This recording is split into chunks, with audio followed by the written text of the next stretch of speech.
Hey guys welcome to my channel. আমি মনোজ। এখন আমরা কথা বলবো হচ্ছে বন্ধুরা, এসভিএফকে যারা দোষারোপ ভাবছো যে এসভিএফ অন্যায়টা করেছে, এসভিএফই মেন কালপ্রিট, এসভিএফই হচ্ছে আসল মূল দোষী, এসভিএফই খাদানকে শো পেতে দিচ্ছে না, এসভিএফ নিজের ছবিকে শো পেতে দেওয়ার জন্যে, এটা কিন্তু ভুল ধারণা।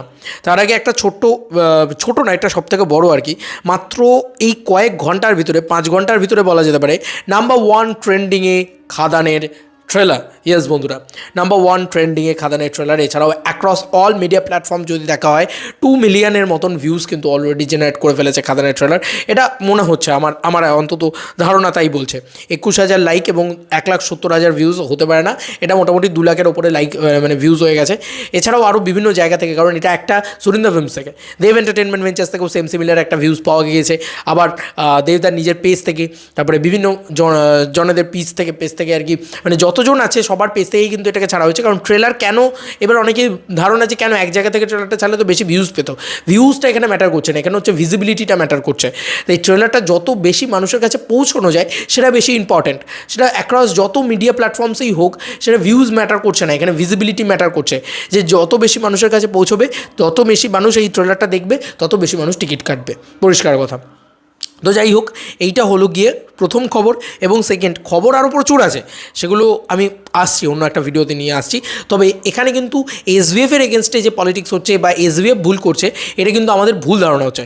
কারণ স্বয়ং এসভিএফ তারা কিন্তু টুইট করে দেবদার এই পোস্ট নিয়ে, দেবদা যে পাচ্ছে না, মানে শো পাচ্ছে না বা হল পাচ্ছে না, সেটা কিন্তু মূলত বাইরের ছবির জন্য, like Pushpa, like lion king, মুফাসা যে ছবিটা, সেই ছবিটা, এবং বেবিজন তো পরে আসবে, সেটা আলাদা কথা। বাট এই দুটো ছবির জন্যই কিন্তু মেনলি কিন্তু শো পাচ্ছে না দেবদার খাদান। তাই শুধু নয়, খাদানও পাচ্ছে না এমন নয়, এর সঙ্গে সঙ্গে কিন্তু সন্তানও পাচ্ছে না, চলচ্চিত্র এখন যে ছবিটা, ওই চলচ্চিত্র ছবিটাও পাচ্ছে না, এবং 5 নম্বর স্বপ্নময় লেন এই ছবিটাও কিন্তু শো পাচ্ছে না। এটা এসভিএফ জানিয়েছে। এসভিএফের মেন পেজ থেকে কিন্তু এটাকে রিটুইট করা হয়। রিটুইট করে তারা কি লেখে যে বড়দিনে বাংলায় বছরের 4টে গুরুত্বপূর্ণ ছবি সন্তান, খাদান, চলচ্চিত্র ও 5 নম্বর স্বপ্নময় লেনকে রিলিজের 2 দিন আগে পর্যন্ত শো টাইমিং স্থির করে দেওয়া হলো না, সঙ্গে বহুরূপীর পরের সপ্তাহে স্কেডিউলও দেওয়া হয়নি। অথচ অন্য ভাষার ছবিকে অনেক বেশি গুরুত্ব দেওয়া হচ্ছে। এটা কি ন্যায্য? এইটা বলা হয়েছে, এটা একেবারেই ন্যায্য নয়। কিন্তু এখানে কোনোভাবেই এসভিএফের হাত নেই, এটা কিন্তু বোঝার চেষ্টা করো। আমি দেখছি অনেক মানুষই হয়তো এসভিএফকে গালাগালি করছে। আমি বারবারই বলছি, খাদানকে কিন্তু এসভিএফ আটকানোর চেষ্টা করছে না, খাদান চললে কিন্তু রঘুরাঘাত হবে। তাই এইটুকু বলে রাখি, খাদানকে কিন্তু সাপোর্টই করবে এসভিএফ। তারা কিন্তু বেকার কোনো মানে ক্ল্যাশে বা অ্যাটাক করার মুডে নেই, যেটা রাজ চক্রবর্তী রয়েছে। যে কারণে আমি বারবার বলছিলাম যে রাজ চক্রবর্তী কিন্তু প্রডিউসার সাপোর্টটাও পাবে না যদি দেবদার এগেনস্টে চলে যায়। কারণ এসভিএফের সাথে দেবদার সম্পর্ক প্রচণ্ড ভালো এখন।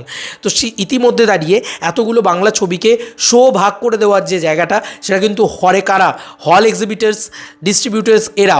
তো এই হল এক্সিবিটার্সদের সবথেকে বড় প্রবলেম হচ্ছে হল মালিকরা সবার আগে লায়ন কিংকে জায়গা করে দিচ্ছে, লায়ন কিংকে শো দিয়ে ওই বলে না যে ওপরের ভালো বিরিয়ানিটা আগে লায়ন কিংকে দিচ্ছে, আগে পুষ্পাকে দিচ্ছে, তারপরে নিচে বাঁচিয়ে যেটা থাকবে সেটা বাংলা ছবিকে দেবে। এইটা হচ্ছে আমাদের এখানকার হল মালিকদের মনোভাব। এটার কি খুব অন্যায় আছে? যদি বলো, বাংলার জনতা এটাকে চেঞ্জ করতে পারে। বাংলার জনগণ যদি খাদান প্রচুর পরিমাণে দেখে, বাকি ছবিগুলো দেখার কোনো রিকোয়েস্ট আমি করবো না, কারণ বাকি ছবিগুলোর কোনো ভূমিকা আমার জীবনে নেই। এবং আমার মনে হয় না মানে আলাদা করে কোনো এক্সাইটমেন্টও কাজ করবে যে বাকি ছবিগুলোর টিকিট কেটে হলে দেখতে যাই, এমন কিছু আছে সিনেমাগুলোর ভিতরে। তো যাই হোক, আমি খাদানকে নিয়েই মূলত কথা বলবো। তাই খাদানকে নিয়েই বলছি যে খাদানকে যদি মানুষ বেশি পরিমাণে টিকিট কাটে না, জাস্ট পাবলিক ক্রেজে, পাবলিক ডিমান্ডে শো ইনক্রিজ করতে শুরু করবে, হল বাড়তে শুরু করবে, আর কিছুই না। যেটা আগেও হয়েছে দেবদার সাথে, টনিকের সময় অন্যায় হয়েছে, প্রজাপতির সময় অন্যায় হয়েছে, বা প্রধানের সময় অন্যায় হয়েছে, কিন্তু তাতে কিচ্ছু যায় আসেনি। তাতে কিছু যায় এসছে, 3টে ছবি ম্যাসিভ ব্যবসা করেছে। আবারও খাদানের সময় সেই অন্যায় হচ্ছে, কিন্তু ম্যাসিভ ব্যবসা করবে, কোনো চিন্তা নেই, ম্যাসিভ ব্যবসাই করবে, শুধু দর্শকের হাতে সব কিছু। তাই দর্শক যদি টিকিট কাটতে থাকে, লায়ন কিংয়ের ফাঁকা, লায়ন কিং কোথাও টিকিট বিক্রি হচ্ছে না সেভাবে। সেভাবে। তো যদি দর্শক টিকিট কাটতে থাকে তাহলে কিন্তু হবে, আমি এটা পরিষ্কার কথা বললাম। তাই তোমাদেরকে কিন্তু এটা মেকশিওর করতে হবে বা এটা ভাবতে হবে যে আমাদের আগে টিকিট কাটাটা জরুরি। যেখানে টিকিট পাচ্ছ, আর যারা যেটা ভাবছো যে তাহলে কি কল্যাণীতে আসবে না, তাহলে কি বর্ধমানে আসবেই না, খাদান আসবে না, ভাই এসব ভেবো না, একটু ওয়েট করো, খাদান সব জায়গায় আসবে। শুধু একটু ওয়েট, একটু ধৈর্য, একটু পেশেন্স ধরে রাখো, আর কিচ্ছু না। কারণ এই লড়াইটা বাংলা ছবির স্বার্থের লড়াই, কিছু করার নেই ভাই। আমাদের এখানে তো ডেটা বলছে যে 4টে ইংরেজি ছবি 4টে হিন্দি ছবি বেশি করে চলে, তাই না? তাই জন্য এইরকম সিনারিও বা এইরকম দৃশ্য দেখা যাচ্ছে। তো এতে অন্যায় কী আর আছে, মানে এতে কী বলবে হল এক্সিবিটার্সরা? বলবে যে ভাই আমাদের কাছে, মানে হল মালিকরা বলবে আমাদের কাছে ডেটা আছে পুষ্পা 2 হেভি চলেছে, তাহলে কেন আমরা বাংলা ছবিকে জায়গা দেবো, এই জিনিসটাই তারা বলবে। বা হয়তো তাদের কাছে ডেটা আছে যে ইংরাজি ছবি এলে এই টাইমে হেভি চলে, সেই কারণে তারা দিচ্ছে, সব ঠিক আছে।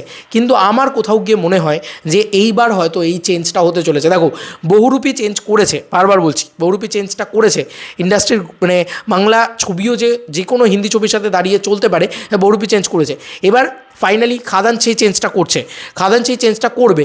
এরপরে আরও 10টা এরকম ছবি আসতে হবে, তারপরে হল মালিকরাও বুঝতে পারবে না ভাই বাংলা ছবিও এখন বাংলায় বাঙালির দর্শক দেখতে চায়, কারণ দর্শক তৈরি আছে, তাদেরকে শো দিতে হবে, তাদেরকে হল দিতে হবে, তাদেরকে দেখার সুযোগ করে দিতে হবে। এটা কিন্তু লড়াইটা এবার কিন্তু একা দেবদার না, এবার কিন্তু এই 4টে যারা একে অপরের পিছনে লাগছিল, আমার মনে হয় এবার সবাই একত্রিত হওয়ার সময় এসছে।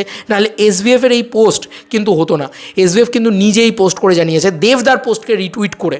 তো কোথাও গিয়ে বোঝা যাচ্ছে যে এসভিএফ এবং দেবদা এই সবার লড়াই কিন্তু এটা, এসভিএফ, দেবদা, আর অপরদিকে চালচিত্র যারা রয়েছে তাদেরও, এবং অপরদিকে একটা কী ছবি রয়েছে স্বপ্নময়, 5 নম্বর স্বপ্নময়, এদের সবাইকে এক হয়ে এবার লড়তে হবে বাংলা ছবি যেন বাংলায় শো পায়, বাংলা ছবি যেন বাংলায় রাজত্ব করতে পারে। কোনো হিন্দি ছবি, সাউথের ছবিকে আমরা ঢুকতে দেবো না, কোনো ইংরেজি ছবিকে আমরা ঢুকতে দেবো না। এই লড়াইটা একটু দমদার হোক না, একটু গলা জোর করে একসাথে লড়াইটা করি না আমরা সবাই মিলে। বাংলার জনগণকে, বাংলার দর্শক, তারাই একমাত্র বাঁচাতে পারে আমাদের ইন্ডাস্ট্রিটাকে। আমরা শুধু একটাই রিকোয়েস্ট করবো, ইচ অ্যান্ড এভরিবডি, সবাইকে বলছি ভাই, তোমরা প্লিজ, একটাই রিকোয়েস্ট, তোমরা প্লিজ টিকিটটা কাটো, এত পরিমাণে টিকিট কাটো খাদানের, যাতে লোকে, মানে হল মালিকরা বুঝতে পারে যে না ভাই পাবলিক ক্রেজ আছে, কিছু করার নেই, আমাদেরকে দিতেই হবে।